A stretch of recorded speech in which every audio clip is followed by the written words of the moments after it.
First we'll introduce ourselves, and I'll actually start from here. Carlos Arredondo, who are you? Yeah, good morning everyone. Thank you for being here once again, and it's nice to see so many beautiful faces that we've been living together for so long.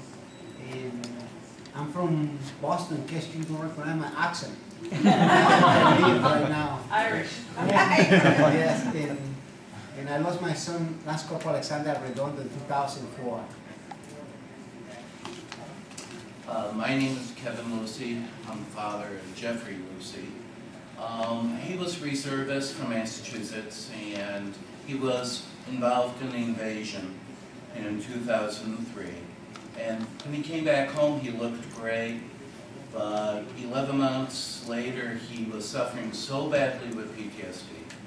The VA failed us horribly, and what happened is that I found him hanging in our cellar on June 22nd, 2004. And since then, we filed a lawsuit, and we've tried to be the biggest pain in the rears for the VA.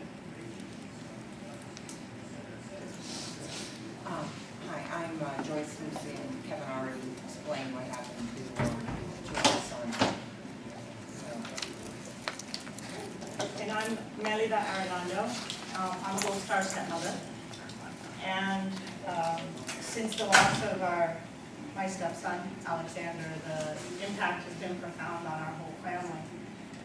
And today, this workshop, we're going to focus on what these two families and several other families that we have included with their permission in the presentation have done to turn their sorrow into activism, and in order to avoid the valley of despair that often controls a person's life after such a loss.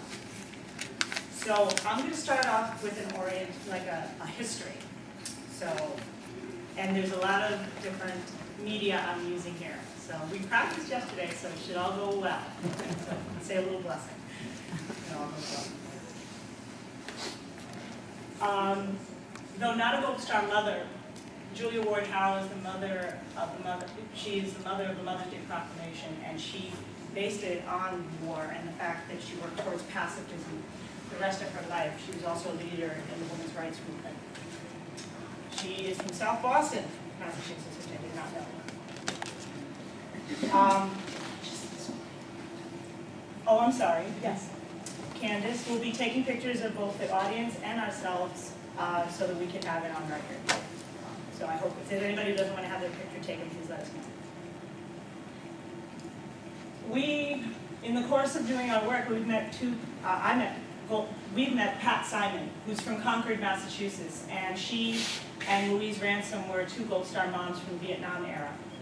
And they put together an organization called Gold Star Parents for Amnesty, which worked for the amnesty of those who went to Canada and were allowed to come back to the United States without having any repercussions. Their mission was accomplished in 1980.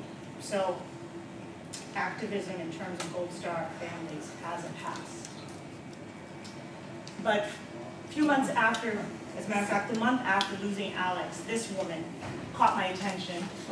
Her name is Sunita. She's the first Gold Star mom to really rock the boat. And she went to a speech given by Laura Bush and said basically, why don't your kids go, meaning the twins? And she was then pulled out of there. Her son, Seth, was killed in February 3rd, 2004. Some of you may remember Cindy Sheehan. Her former husband, Pat, also does a lot of work within the Veterans Administration. Cindy is still a member of MFSO, actually, and was one of the co-founders of Gold Star Families for Peace, as was Sue. And what I didn't know as I was doing my research is that there's Fort Hood, Texas, they have a Knights of Columbus chapter named for Casey Sheehan. And there is an annual award that is presented in his memory. There's also a Veterans for Peace chapter named for Casey. She couldn't be with us today. She wasn't feeling well, but she is at the convention. Elaine Johnson In this beautiful picture where she's wearing orange, this is the VFP convention in St. Louis 2 years ago. Darius was her son, is her son, and he was born in South Carolina, but his hometown was Cordova. He died along with 13, he was one of 13 troops who died on November 2nd of 2003, so it was pretty early in the war. From what Elaine tells me, she's the only Gold Star mom to meet George W. Bush. She's currently working on continuing her son's legacy by planning a community center in Orangeburg, South Carolina that's dedicated to disabled children. Also, Elaine is a member of MFSO since '03 and is vice chair of the South Carolina chapter, which is newly formed of the Gold Star Mothers of America. She's working on a Veterans Day parade and a monument to honor the fallen soldiers. Welcome.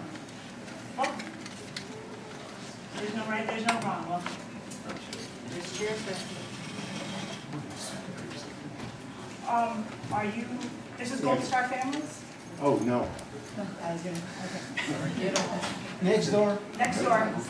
Okay.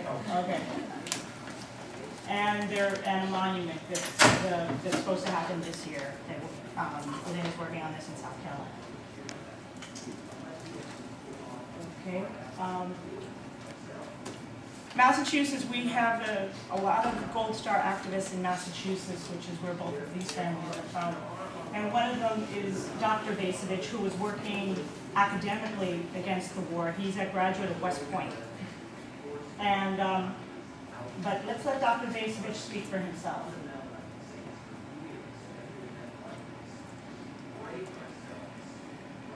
You can turn down the light.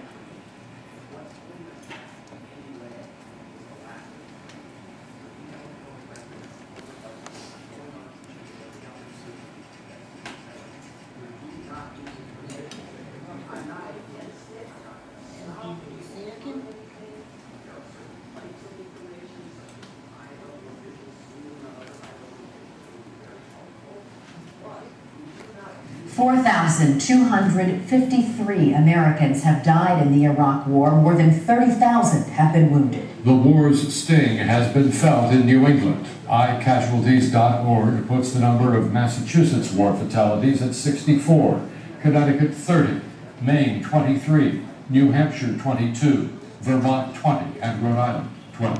Families of those killed while fighting in Iraq have plenty to say about the president's plan. NECN's Scott Young is in Boston tonight with reaction from two Massachusetts families that know all too well the cost of war. Scott?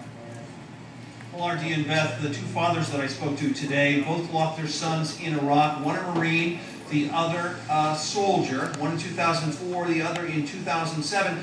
Both men say it's high time we were out of Iraq, but both men also worry about the instability that may be left behind. The responsible removal of our combat brigades from Iraq.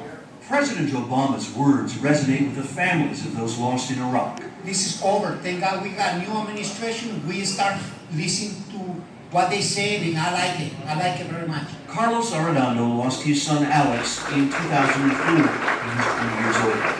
Since then, his very public display of grief has been channeled into opposing the war and at the same time supporting the troops and their families. I want people to really see, because if they don't see, they don't feel. And I want them to understand, you know what I mean, the cost of war and what so many families going through as we're speaking right now. He makes sure of it. He is impossible to miss. A Costa Rican immigrant, Arredondo is proud of his relatively new citizenship. He voted for the first time in the recent presidential election. As a citizen of this country, I try to stand up and